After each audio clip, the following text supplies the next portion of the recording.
todo lo que antes fue escrito, para nuestra enseñanza fue escrito, para que por la paciencia y el consuelo de las Escrituras tengamos esperanza. Romanos 15:4. Oremos. Padre nuestro, que estás en el cielo, santificado y glorificado sea tu nombre. Gracias, Señor, por la vida y la oportunidad de estudiar tu palabra. Danos tu Santo Espíritu para poner en práctica tus preciosas verdades. Bendice a tu pueblo, bendice a tus hijos y ayúdanos a hacer tu divina voluntad. Te lo rogamos, te lo pedimos y lo confiamos todo en el nombre bendito, santo de tu Hijo, Cristo Jesús. Amén. 14 de octubre. Marcos capítulos 4 y 5. Otra vez comenzó Jesús a enseñar junto al mar, y se reunió alrededor de él mucha gente, tanto que entrando en una barca se sentó en ella en el mar, y toda la gente estaba en tierra junto al mar. Y les enseñaba por parábolas muchas cosas, y les decía en su doctrina: Oigan, he aquí el sembrador salió a sembrar, y al sembrar aconteció que una parte cayó junto al camino, y vinieron las aves del cielo y la comieron. Otra parte cayó en pedregales, donde no tenía mucha tierra, y brotó pronto, porque no tenía profundidad de tierra, pero salido el sol, se quemó, y porque no tenía raíz, se secó. Otra parte cayó entre espinos, y los espinos crecieron y la ahogaron, y no dio fruto. Pero otra parte cayó en buena tierra, y dio fruto, pues brotó y creció, y produjo a 30, a 60 y a 100 por uno. Entonces les dijo: El que tiene oídos para oír, oiga. Cuando estuvo solo, los que estaban cerca de él con los 12 le preguntaron sobre la parábola, y les dijo: A ustedes les es dado saber el misterio del reino de Dios, mas a los que están fuera por parábolas todas las cosas, para que viendo, vean y no perciban, y oyendo, oigan y no entiendan, para que no se conviertan y les sean perdonados los pecados. Y les dijo: ¿No saben esta parábola? ¿Cómo pues entenderán todas las parábolas? El sembrador es el que siembra la palabra, y estos son los de junto al camino, en quienes se siembra la palabra, pero después que la oyen, enseguida viene Satanás y quita la palabra que se sembró en sus corazones. Estos son asimismo los que fueron sembrados en pedregales, los que cuando han oído la palabra, al momento la reciben con gozo, pero no tienen raíz en sí, sino que son de corta duración, porque cuando viene la tribulación o la persecución por causa de la palabra, luego tropiezan.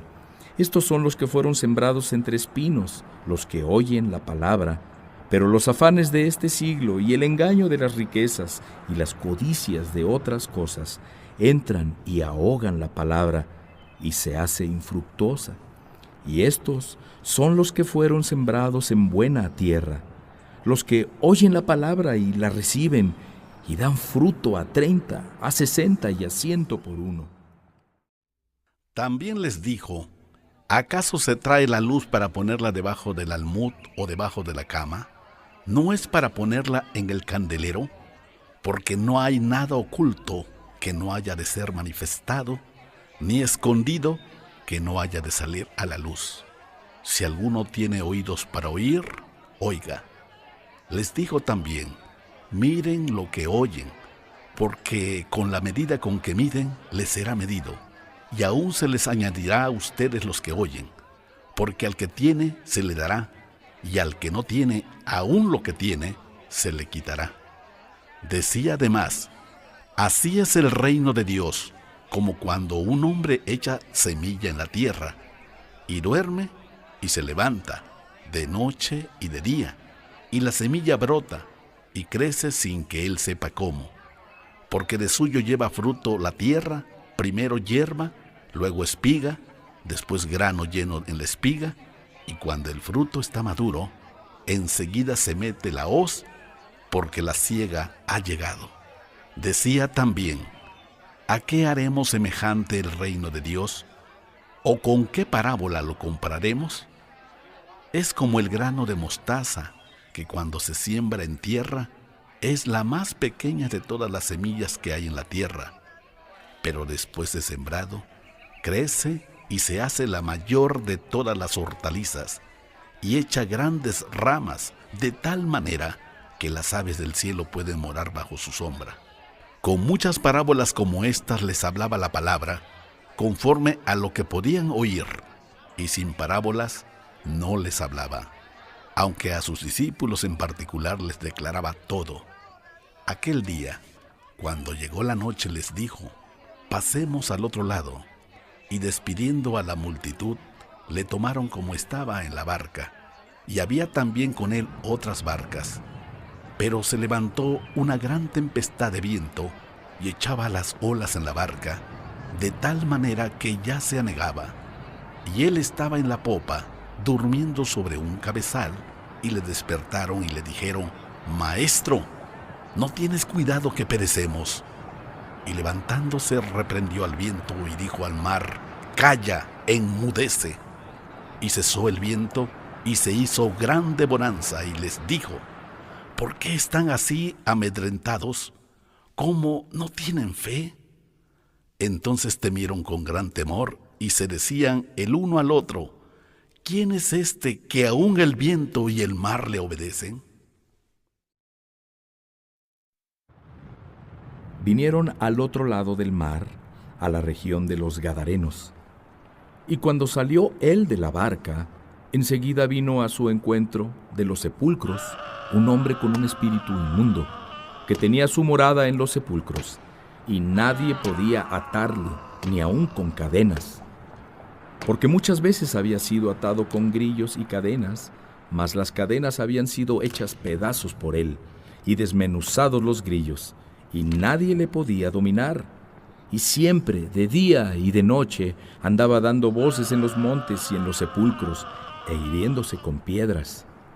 Cuando vio, pues, a Jesús de lejos, corrió y se arrodilló ante él, y clamando a gran voz dijo: ¿qué tienes conmigo, Jesús, Hijo del Altísimo?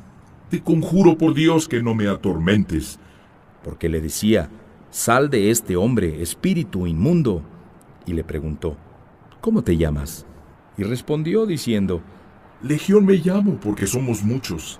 Y le rogaba mucho que no los enviara fuera de aquella región. Estaba allí cerca del monte un gran hato de cerdos paciendo, y le rogaron todos los demonios, diciendo: Envíanos a los cerdos para que entremos en ellos. Y luego Jesús les dio permiso, y saliendo aquellos espíritus inmundos, entraron en los cerdos, los cuales eran como 2000, y el hato se precipitó en el mar por un despeñadero, y en el mar se ahogaron. Y los que apacentaban los cerdos huyeron, y dieron aviso en la ciudad y en los campos, y salieron a ver qué era aquello que había sucedido. Vienen a Jesús, y ven al que había sido atormentado del demonio, y que había tenido la legión, sentado, vestido en su juicio cabal, y tuvieron miedo. Y les contaron los que lo habían visto, cómo le había acontecido al que había tenido el demonio, y lo de los cerdos, y comenzaron a rogarle que se fuera de sus contornos. Al entrar él en la barca, el que había estado endemoniado le rogaba que le dejara estar con él, mas Jesús no se lo permitió, sino que le dijo: vete a tu casa, a los tuyos, y cuéntales cuán grandes cosas el Señor ha hecho contigo, y cómo ha tenido misericordia de ti. Y se fue y comenzó a publicar en Decápolis cuán grandes cosas había hecho Jesús con él, y todos se maravillaban. Pasando otra vez Jesús en una barca a la otra orilla, se reunió alrededor de él una gran multitud, y él estaba junto al mar. Y vino uno de los principales de la sinagoga llamado Jairo, y luego que le vio, se postró a sus pies y le rogaba mucho, diciendo: mi hija está agonizando, ven y pon las manos sobre ella para que sea salva y vivirá. Fue pues con él, y le seguía una gran multitud y le apretaban. Pero una mujer que desde hacía 12 años padecía de flujo de sangre y había sufrido mucho de muchos médicos y gastado todo lo que tenía y nada había aprovechado, antes le iba peor, cuando oyó hablar de Jesús, vino por detrás de entre la multitud y tocó su manto, porque decía: si tocara tan solamente su manto, seré salva. Y enseguida la fuente de su sangre se secó, y sintió en el cuerpo que estaba sana de aquel azote. Luego Jesús, conociendo en sí mismo el poder que había salido de él, volviéndose a la multitud, dijo: ¿quién ha tocado mis vestidos? Sus discípulos le dijeron: ¿ves que la multitud te aprieta y dices: ¿quién me ha tocado? Pero él miraba alrededor para ver quién había hecho esto. Entonces la mujer, temiendo y temblando, sabiendo lo que en ella había sido hecho, vino y se postró delante de él y le dijo toda la verdad. Y él le dijo: hija, tu fe te ha hecho salva, ve en paz y queda sana de tu azote. Mientras él aún hablaba, vinieron de casa del principal de la sinagoga diciendo: tu hija ha muerto, ¿para qué molestas más al maestro?